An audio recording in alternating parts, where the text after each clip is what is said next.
Hello and welcome to the Great North Gardener.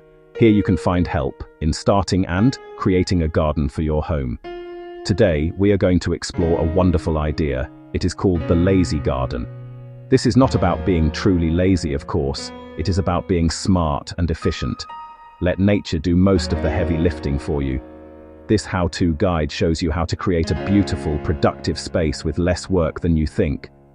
We will lean into three things: multifunctional polycultures, sawdust tomato beds, and relaxed backyard spaces. Think of me as your mate, Albert. Simple language, clear steps, no jargon. Grab a cuppa and get comfy. By the end, you will be ready to start your own low-maintenance paradise. So, what exactly is a lazy garden? It is a garden designed to be as self-sufficient as possible. Create a small ecosystem, plants, insects, and soil, working together in harmony. This teamwork slashes the effort you need to put in. Instead of constant digging, weeding, and watering, you set the system to carry itself. Make clever choices from the start. Spend more time enjoying, less time battling. The benefits are massive. Save time and energy. It can handle a bit of neglect and still produce bigger, better results. Healthy soil and happy plants mean more vegetables, more fruit, and more flowers. Grow naturally with fewer chemical fertilizers and pesticides. Better for your health, wallet, and the planet.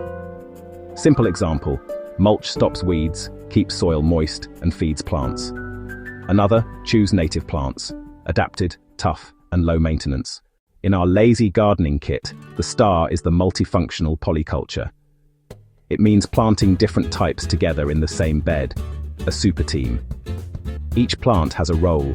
Together they grow stronger and shrug off pests. Long, neat single crop rows can invite trouble. Diversity builds resilience. Beans and peas add nitrogen to feed hungrier neighbors like tomatoes. Deep roots pull minerals up. Falling leaves share the wealth. Flowers attract pollinators and beneficials like ladybirds that eat aphids. Copy the classic three sisters. Corn gives a trellis, beans fix nitrogen, squash spreads a living mulch to cool soil and block weeds. For tomatoes, plant basil alongside and ring the bed with marigolds to help deter root nematodes. Food, herbs, and pest control, all in one small space. Experiment with combinations and see what thrives where you live. Right, one of my favorite lazy tricks: the sawdust tomato bed. A deep bed of sawdust mixed with organic matter stays warm, insulated, and moisture-rich. Perfect for tomato roots. The loose structure lets roots roam and build strong plants. Do not use fresh sawdust alone.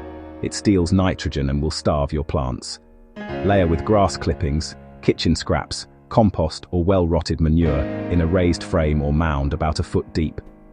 Plant seedlings, add a thin compost or topsoil cap, and give a thorough first watering. The bed holds water like a sponge, so you will water far less often. Warmth from decomposition jumpstarts early growth. Weeds are suppressed. Low effort, spectacular tomatoes. A true lazy garden is the whole backyard. Calm, beautiful, and easy to live with. Embrace natural curves, mulch the beds and paths. Add simple seating, and pack in natives and tough perennials. Work with nature, not against it. Turn a place of chores into a place of rest and joy. Tell us what you think in the comments and like and subscribe.